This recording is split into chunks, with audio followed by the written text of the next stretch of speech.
down, yeah. I've been feeling so down, yeah. Can you tell me why?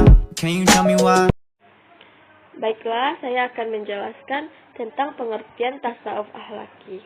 Tasawuf akhlaki adalah tasawuf yang berkonsentrasi pada perbaikan akhlak manusia, mencari hakikat kebenaran yang mewujudkan manusia yang dapat bermakrifat kepada Allah Subhanahu wa taala dengan metode-metode tertentu yang telah dirumuskan.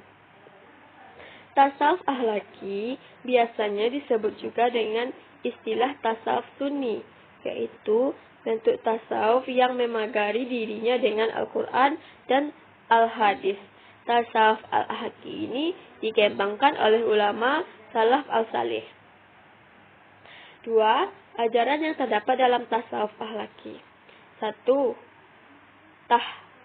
Takkali adalah tahapan pertama yang dilakukan oleh seorang sufi untuk membersihkan atau melepaskan diri dari perilaku buruk seperti perbuatan maksiat, kecintaan kepada dunia yang berlebihan, berprasangka suudzon, wujud, hasad, riya, dan sejenisnya. 2. Tahali, yaitu membersihkan diri dari perbuatan-perbuatan tercela. Tahapan berikutnya yang perlu dilakukan adalah pengisian jiwa atau disebut tahali. Pada tahap ini, seorang sufi diharuskan membiasakan diri dengan akhlak-akhlak terpuji, sabar, ikhlas, ridho, taubat, dan sebagainya. 3. Tajalli, yang berarti tersingkapnya nur gaib. Di tahap ini, seorang sufi benar-benar menanamkan rasa cinta kepada Allah Subhanahu wa taala di dalam hatinya. Tujuannya agar perilaku-perilaku baik yang telah dilakoni pada tahap tahali tidak luntur begitu saja dan bisa terus berkelanjutan. Baiklah, selanjutnya tokoh sufi yang mengembangkan tasawuf akhlaki. 1. Hasan al-Basri. Hasan al-Basri memiliki nama lengkap Abu Sa'id al-Hasan bin Yasar. Adalah seorang zahid dari kalangan tabi'in yang lahir di Madinah pada tahun 21 Hijriah. Beliau merupakan pelapor utama yang mulai memperluaskan ilmu-ilmu kebatinan dan kesucian jiwa. Menurut pandangannya, tasawuf merupakan ajaran yang menanamkan rasa takut, baik itu takut akan dosa, takut tidak mampu memenuhi perintah Allah dan larangan Allah, takut akan ajal atau kematian di dalam diri setiap hamba dan senantiasa mengingat Allah Subhanahu wa taala. Beliau berpendapat bahwa dunia adalah ladang beramal, banyak duka cita di dunia untuk mempengaruhi amal soleh. 2. Al-Muhasibi. Al-Muhasibi memiliki nama lengkap Abu Abdillah Al-Haris bin Asad Al-Basri Al-Baghdadi Al-Muhasibi. Beliau lahir di Basrah, Irak pada tahun 165 Hijriah. Menurut beliau, tasawuf berarti ilmu yang mengajarkan untuk selalu bertakwa kepada Allah Subhanahu wa taala, menjalankan kewajiban sebagai seorang hamba untuk meladani akhlak Rasulullah Subhanahu wa taala.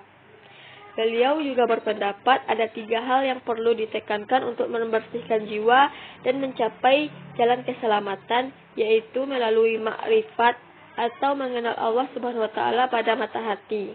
2.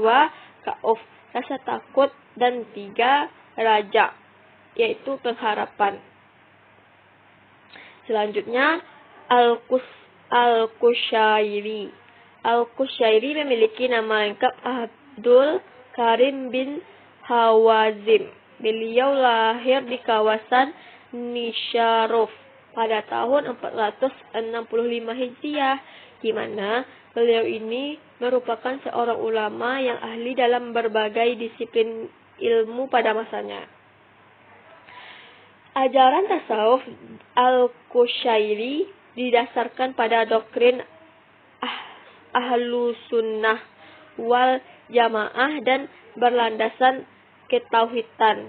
Dalam pengadaan pembaharuan di ajaran tasawuf dengan menantang keras doktrin-doktrin aliran Karamiyah, Syiah, Mu'tazilah, dan Mujassamah. Ia menjelaskan pembeda antara zahir dan batin, serta syariat dan hakikat. Menurutnya, tidak haram jika seorang menikmati kesenangan dunia, asalkan tetap berpegang teguh kepada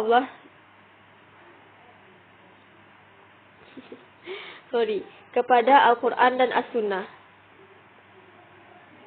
Dan yang terakhir, Al-Ghazali. Al-Ghazali memiliki nama lengkap Muhammad bin Muhammad Ibnu Al-Ghazali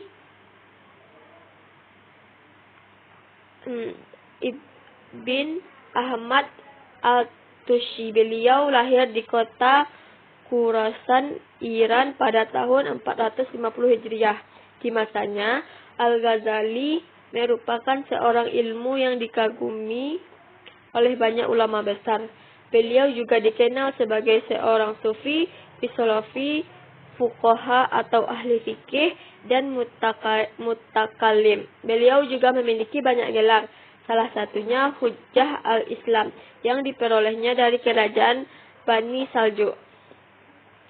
Itulah sedikit ulasan mengenai ajaran tasawuf akhlaki yang perlu kita pahami, bahwa memang penting bagi seorang hamba mendekatkan diri kepada Allah.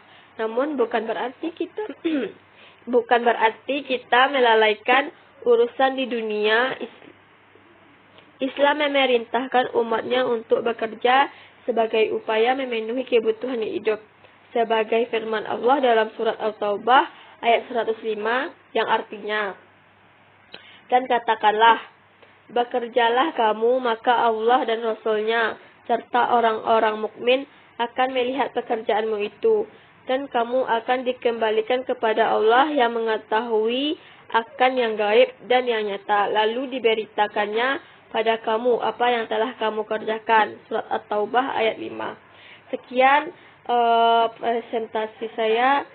Assalamualaikum warahmatullahi wabarakatuh.